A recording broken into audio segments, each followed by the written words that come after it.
Que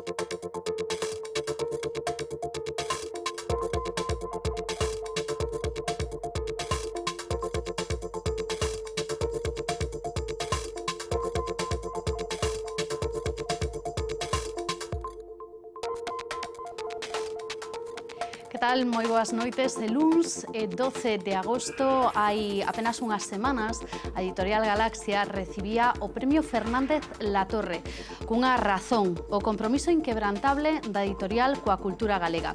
Hoxe está con nós o director xeral da Editorial Galaxia, Víctor Freixanes. Señor Freixanes, que tal? Moi boa noite. Hola, boas noites.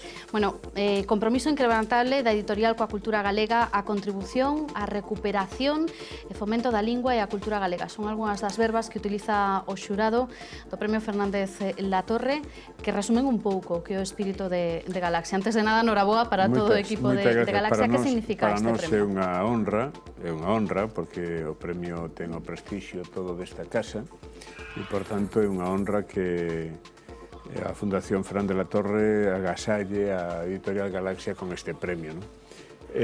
Nós entendemos que un premio a 63 anos de historia e aquí ás veces o máis difícil non é tanto inventar algo, senón aguantar, continuar coherentemente durante décadas neste caso, e un proxecto que naceu nas circunstancias difíciles da ditadura de 1950, o 25 de xullo de 1950, unha reunión de amigos que así é como circulaba oficialmente nos baixos do Hotel Compostela en Santiago, acordan crear unha plataforma empresarial para poñer en marcha unha revista, porque realmente Galaxia nace ca idea de poñer a andar a revista Grial, que intentaba ser un voceiro do que chamaríamos o discurso cultural de Galicia e da lingua galega nos parámetros da alta cultura. É dicir, a lingua estaba, vivía aventureira nas aldeas e entre as nosas xentes populares, pero que era o rexistro culto da lingua, o recoñecemento académico, as relacións exteriores, a conexión da cultura galega cos universidades e con centros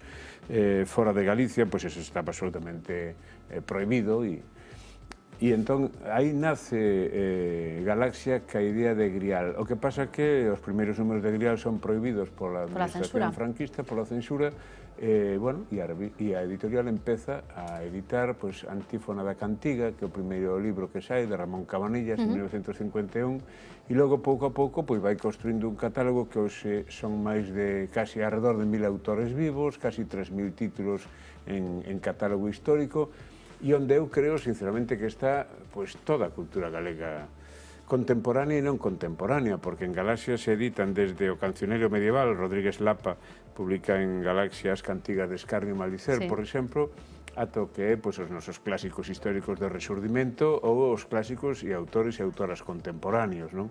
E a editorial sigue viva, activa, cas dificultades dos tempos, porque as dificultades son as que son, pero co proxecto reafirmando o proxecto de modernidade dos fundadores.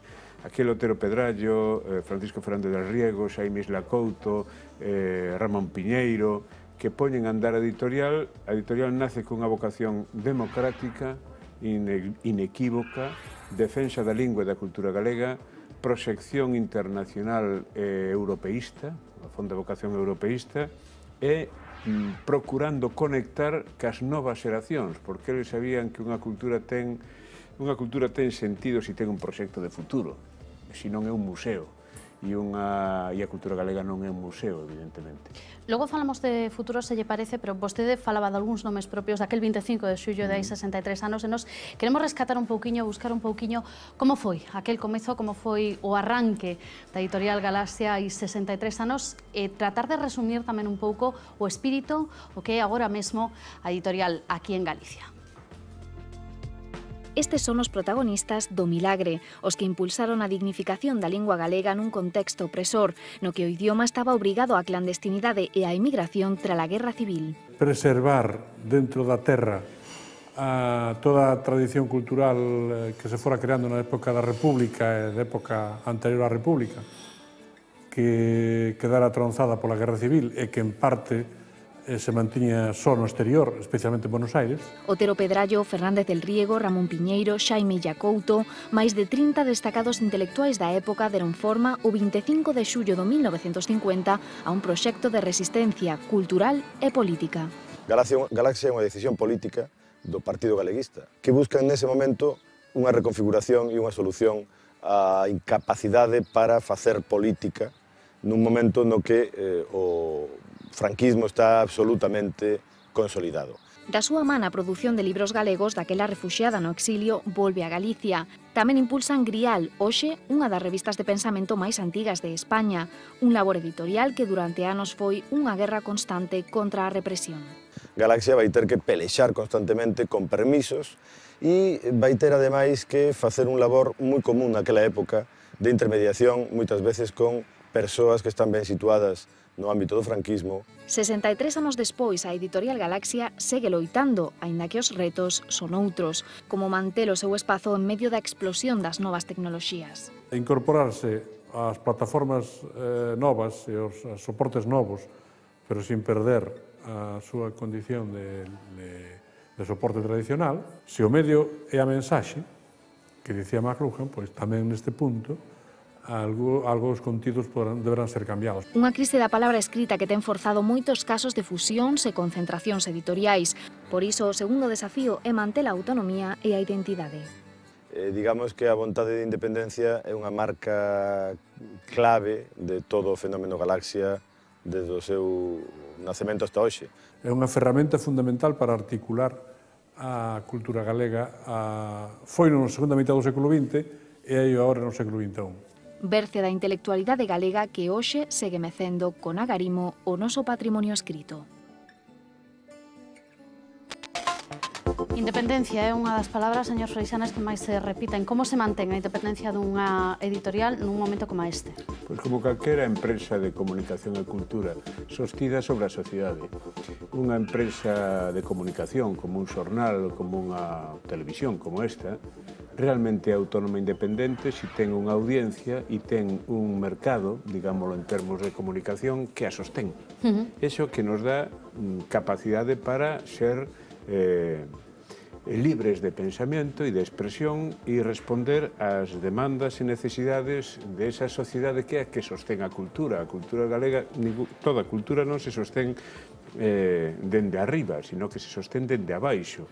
Nós creemos que o concepto sociedade civil é fundamental para soster o que é un proxecto que soña con un país que ten un sitio e unha voz no concerto dos países e das culturas do mundo. E iso teñen que facer os homes e as mulleres de Galicia. Logo, é certo que na medida en que unha editorial tamén é un patrimonio, porque Galaxia non é só Galaxia, Galaxia é a Fundación Otero Pedrallo, Galaxia é a Fundación Penzol, Galaxia é a Fundación Isla Couto, Galaxia é un patrimonio que non somos conscientes os que estamos agora nela, que é unha herencia dos avós, digámoslo así. Eu publicaba na Voz de Galicia un artigo que se titulaba desa maneira, de Árbore dos Avós. É unha herencia dos avós que nós herdamos e a nosa obrigación, o noso compromiso, como fixeron os anteriores, é a ver se somos capaces de poñela con ese desafío da modernidade que os avós tamén tiñan, poñela nas mans dos netos, vivificada, activa e con capacidade de ilusionar e responder aos desafíos do futuro. É certo que hoxe a realidade galega, afortunadamente, non é só Galaxia. Hai unha riqueza de edición, de expresión, de iniciativas empresariais alrededor do mundo da cultura que nos últimos 30 anos deron un cambio enorme para ben no país. Tamén é certo que nestes momentos de crise económica, o sector da cultura o está pasando francamente mal.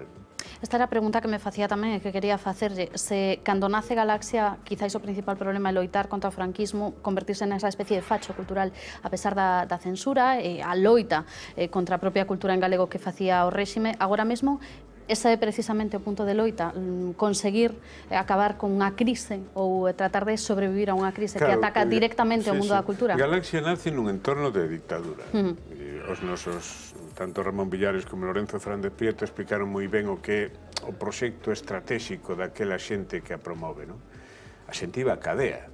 Ramón Piñeiro estivo na cadea, Francisco Fernández del Riego foi a cadea. É dicir, a xente ou era expulsada, por exemplo, da cátedra, como o caso de Ramón Otero Pedrallo, que non era un home de esquerdas, precisamente. Pero, hoxe, afortunadamente, as circunstancias non son esas. Pero os desafíos son outros, dirían os nosos paisanos, moito máis cucos, pero ás veces moito máis duros.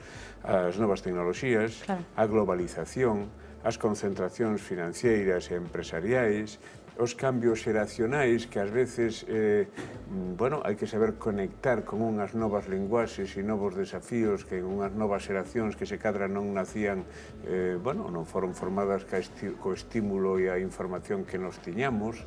Hai unha serie de circunstancias novas que sitúan a Galicia xa non nun curruncho do occidente europeo, senón nunha peza máis no gran tinglado da globalización, no consumo, nas sociedades de consumo, nas grandes estrategias de ocupación de espazos que fan as grandes multinacionais ou transnacionais da comunicación e da cultura.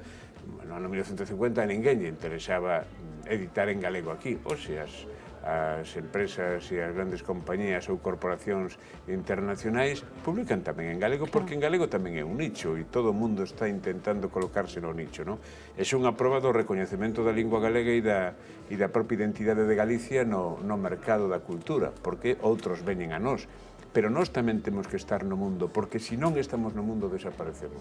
E ese é o desafío dos novos tempos. E como se sai dese curruncho? Bueno, pois eu creo que con unha filosofía de creación. Eu creo, nós reflexionamos moito sobre esta cuestión, esperamos agora a finais deste ano 2013 iniciar unha nova etapa, de feito chamámoslle un pouco o desafío dos novos tempos, e sobre todo son dúas cuestións que a mí me parecen básicas.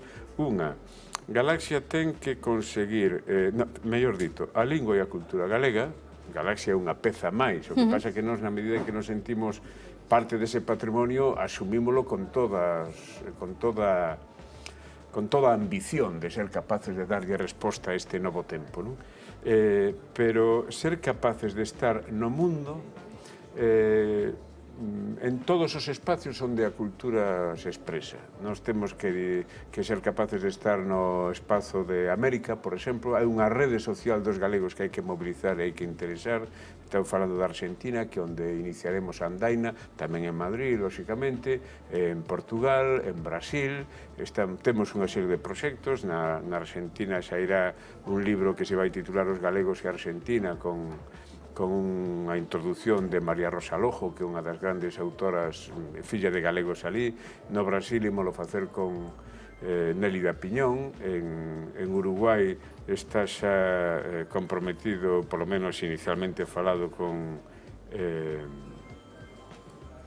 Bueno, foiseme agora, pero direino despois, os de Feridas na América Latina. Bueno, é igual. Bueno, pois eses proxectos están en marcha e irán acompañados de edicións en castelán, tamén en portugués, de autores ou de autores que aínda non escribindo en lingua galega forman parte tamén do noso patrimonio. Creo que Vencerao Fernández Flórez, Julio Camba, a Condesa de Pardo Bazán, Valle Inclán... Que forman parte da literatura galega, ainda que escriban en castelán. Non forman parte da literatura galega, pero forman parte de Galicia como identidade cultural. Literatura, eu creo que se define polo espacio da lingua, e iso é unha convención internacional que está aí. Pero nós temos que ser capaces de estar nese diálogo internacional, porque senón vanolo facer outros. E ser capaces de dialogar, que a xente nos coñeza sen renunciar ao galego. Por exemplo, dos proxectos están na edición bilingüe dunha antoloxía galega en Argentina con un prólogo de Ernesto Sábato. Bueno, pois nesa liña na que estamos traballando. E logo, a segunda son as novas tecnoloxías, que está empatado con esta. Moita xente nos pide o galego e libros en galego en Argentina, por exemplo, que temos unha resposta importante en Uruguai ou no propio Brasil. Como chegamos a eles? Editando ali? Bueno, menos, porque nós o que queremos editar ali noutras linguas para chegar á sociedade argentina, non aos galegos da Argentina. Pero os galegos da Argentina, ademais de editar ali algunhas cousas en galego, o que pretendemos é descargar a través das plataformas digitais a posibilidade de que nun prazo de no ano 2014 que poidan descargar a través de e-books ou a través de outros produtos o discurso da cultura galega. Temos xa 200 títulos digitalizados. Somos conscientes de que ese é un camiño irreversible e somos conscientes de que necesitamos recursos económicos para facer esa viaxe, porque os retornos económicos en termos empresariais aínda non son moi fortes. Claro. Pero temos o que facer. Dicir, ou a cultura galega. Hai unha frase de Neil Postman que eu cito sempre e que vou repetir aquí. Neil Postman é un sociólogo americano que estudiou estas cuestións da evolución das culturas no mundo e ten unha frase moi interesante que di: toda cultura está obrigada a pactar históricamente ca tecnoloxía do seu tempo e a que non pacta morre. Os que non pactaron, por decirlo así, co alfabeto, desapareceron. Os que non están presentes no mundo da cultura audiovisual, desapareceron. Os que non entraron no seu día no mundo Gutenberg, da galaxia Gutenberg, desapareceron. E as culturas que non estean presentes nos novos espazos da digitalización, do que é o mundo dos e-books e das moitas plataformas, e incluso dos novos produtos, porque estamos asistindo a un tempo onde as novelas xa non van ser novelas, van ser, se cadra, relatos que teñen soportes distintos. Pero, no fondo, a Guerra de Troia sigue sendo a Guerra de Troia, que contaban os anteriores a Homero incluso, e que Homero fixou por escrito, parece ser que alá no ano 700 a.C. aproximadamente. Pero hoxe sigue estando ese mesmo relato que lle dá identidade e que é unha dos alicerces do mundo e da cultura occidental, sigue estando presente nos videoxogos, nos telefilms, nos cómics, no cine, nas novelas. A orixe da novela contemporánea é a materia clásica de Troia e da Eneida, é unha derivación desa materia. É dicir, fixaderos como o relato é a clave. E o relato para nós é a identidade da cultura galega. Galicia é un colectivo humano que ten 2000 anos de historia e que foi capaz de construir todo un discurso de xeración en xeración que lle dá identidade. Se perdemos esa identidade estamos mortos, porque iso é o que nos dá sentido. É dicir, se nós vendemos algo no mundo é porque a xente sabe que existe o Camiño de Santiago, que existe o Dolmen de Dombate, que existe a música de Milladoiro ou de Cristina Pato ou de Luar na Lubre, que existe a plástica de Manolo Paz ou de Paco Leiro. É dicir, todo ese mundo forma parte tamén do diseño do viño, que o noso viño é un viño branco. Pero se a ese viño branco pos a luz de Occidente, o Camiño de Santiago, a cultura do románico, as Rías Baixas de súpeto, empeza a medrar simbólicamente e convírtese nunha cousa que só nos temos. Ese concepto de identidade cultural como unha marca que lle dá sentido a un país é o que temos que fomentar e o que temos que distribuir no mundo. Si non, na miña opinión, estamos mortos. E non estamos mortos. Entendo que non sería simplemente unha traducción ás novas linguaxes, non é simplemente unha traducción a unha nova tecnoloxía, senón adaptar todo ese torrente cultural ás novas redes e a nova forma de achegarse ás novos hábitos. Exactamente, novas formas de relación social, novas formas de comunicación cas novas xeracións. As redes sociais impoñen un tipo de linguaxe nova e hai que estar presente nesas linguaxes. Eso significa que cada vez máis os componentes de promoción e de distribución ou divulgación dun libro, dunha novela, dun produto cultural teñen que estar conectados casi como se fose unha gran rede de comunicación, onde nun momento determinado hai descargas de vídeos ou hai produtos de multixogos ou hai relacións permanentes de asesoría na rede, ou exposicións itinerantes. Nós xa estamos facendo iso. De feito, unha das liñas de Galaxia interesante nos últimos tempos foi as exposicións didácticas que levamos polo país e ás veces fora do país dando conta de autores galegos, de obras galegas, de capítulos da nosa historia, con un afán de divulgación, con un afán didáctico tamén, porque depende a que públicos te dirixes, pero un editorial, e isto é algo que nós temos moi claro, un editorial non é unha fábrica de libros. Un editorial é un foco de creación e distribución, ou, se queredes, de xestión da creación e do coñecemento. Dame igual se é o soporte papel, se é soporte cine, se é soporte digital, ou se é unha exposición itinerante, se son foros de debate. É dicir, un editorial ten que ser un sitio onde todo o mundo que teña algo que decir, con solvencia, información e coñecemento, poida decilo. Dicía, de feito, o presidente de Galaxia, Benxamín Casal, hai uns días, tamén nunha entrevista en La Voz, que dende o principio Galaxia foi moito máis que unha editorial, nesa liña, precisamente. Simplemente non se sacan libros. Claro, dende o principio Galaxia foi máis que unha editorial, polo que tamén decían Ramón Villares e Lorenzo Fernández Prieto, porque había un proxecto político detrás. Ese proxecto político sigue existindo, que é un país que quere ser. Un país que ten fe en sí mesmo. Hai opcións políticas diversas e en Galaxia hai sensibilidades políticas diversas. Nos non ocultamos que nos propios consellos de administración de Galaxia e nos propios equipos de autores e autoras de Galaxia hai xente con distintas maneiras de entender eso que eu chamei antes a identidade de Galicia, da cultura galega. É unha proba de modernidade, é unha proba ademais de modernidade democrática e de modernidade social, de progreso. Eso témolo que estimular e témolo que respetar. Sempre que todo mundo, sempre que un respete a outro, ali será sempre respetado. E sempre que teña algo novo que decir, poderá dicilo. E repito, no papel, ou no audiovisual, ou no mundo digital, ou en calquera outra, ou incluso en fórmulas mixtas que van ir surdindo, porque eu creo que os novos tempos, e iso afecta tamén ao mundo da prensa e ao mundo da comunicación en xeral, os novos tempos cada vez máis van exixir novas formas de crear, novas formas de distribuir a creación, novas formas de relacionarse cos receptores, coas audiencias, novas maneiras de escoitar ás audiencias, porque hasta agora era un pouco ti escribías un libro e ala vai, e o que o leen, e os que non o leen, non o leen.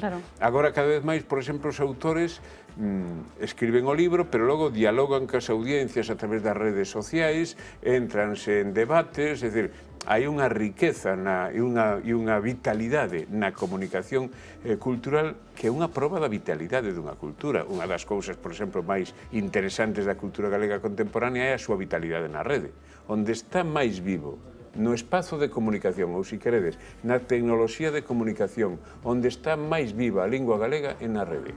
A rede está chea de galego e chea de xente que interactúa, que se interrelaciona entre sí sin abandonar a lingua galega, e ás veces entras na rede e te encontras con un señor que está en Australia, en Sydney, ou en... Eso vivino xa dende o ano 96, é dicir, cando de repente ti chegabas ao traballo e había unha primeira media hora a través do correo electrónico, daquela pouco máis había que o correo electrónico, e entraba xente con un proxecto novo en Buenos Aires, con un proxecto novo en Brasil, e ás veces había xente en Buenos Aires ou en Brasil, xente galega, fillos e netos de galegos relacionados con nós, ese lobby de motivación emocional e intelectual alrededor de Galicia que existe, moito máis activa e comprometida que unha xente que vivía en Rosalía de Castro en Vigo ou aquí na cidade da Coruña. Por lo tanto, un país, unha cultura, unha nación incluso, está máis alá, sobre todo os galegos, está máis alá do espacio físico, do que é o territorio administrativo. Galicia é moito máis que a Coruña, Vigo, Pontevedra ou Lugo. Galicia tamén está na xente que se sinte galega, fillos e netos en Buenos Aires, en Brasil, en México, en Porto Rico, e é asombroso a vitalidade que hai aí. En Heidelberg, outro día, eu estive dando unhas conferencias na universidade e encontrei-me con que o vicerrector de Heidelberg, Óscar Loureda, que activa aquilo, había 90 persoas na intervención. Estamos soñando un proxecto xuntos para poder mover tamén a través desta nova dimensión o galego e o alemán. Ele é de aquí, de Cecebre. É un rapaz de 30 e tantos anos de Cecebre que é vicerrector da universidade. O mesmo te encontra na Universidade de Princeton, por exemplo, nos Estados Unidos, Antón Loureiro, que é do Ferrol. É dicir, toda esa xente está aí. E está aí casi esperando ser activada alrededor de algo que nos poide integrar. E nese aspecto Galaxia, non a única, repito, pero Galaxia sí ten toda a tradición integradora de por riba de diferencias que poide haber, lexítimas diferencias que debe haber, poida integrar esas distintas voces alrededor dunha sensibilidade común que é o orgullo de sentirnos galegos e galegas no mundo e a intelixencia de convertir esa identidade nun activo, incluso nun activo económico. Puxen antes o exemplo do viño albariño, ou Mencía, de Valdeorras, e podería poñelo igual. Non podemos deixar que o granito de Porriño pase por granito italiano na aduana de Nova York, por exemplo. O edificio da aduana de Nova York é un dos grandes edificios que está construído con pedra nosa e eles din que é porino. Non, é porriño, que non é porino. Bueno, pois con ese orgullo non se me ocurre mellor maneira de rematar, así que con esa idea, esa proxección tamén de futuro para unha editorial que ten xa 63 anos e que os cumple ademais, bueno, pois con ese premio co Fernández Latorre, imos rematar agradecendo a Víctor Freixanes, o director xeral de Galaxia, que estivese con nos. Gracias. Moitas gracias. Bueno, de libros pasamos a falar de turismo, imos a facer un pouquiño de turismo. Nos non, queremos saber, xa saben que todas as semanas testamos, probamos, que o que saben de nós, os que nos visitan. Imos de seguida a facer algo de turismo, facemos unha pequena pausa e voltamos con moitos máis temas aquí en Vía V.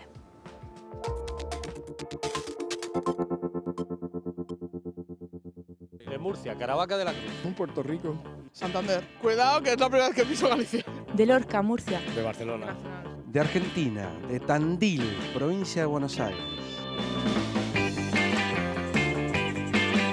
Todo, la comida, la gente, el ánimo, las fiestas, todo. Bueno, de momento su marisco. La mitología, sobre todo. Estuvimos en Finisterra, que es muy bonito. Me gusta la gastronomía, está muy buena, y los paisajes. Sí. Sí que lo sabes. Fijo. Ah, es verdad, es Fijó, ¿no? ¿Fijó? Feijó. Algo así, ¿no es? No, te lo debo, no, ni idea. ¿Cómo? A ver, bueno, ese es apellido gallego. Feijó.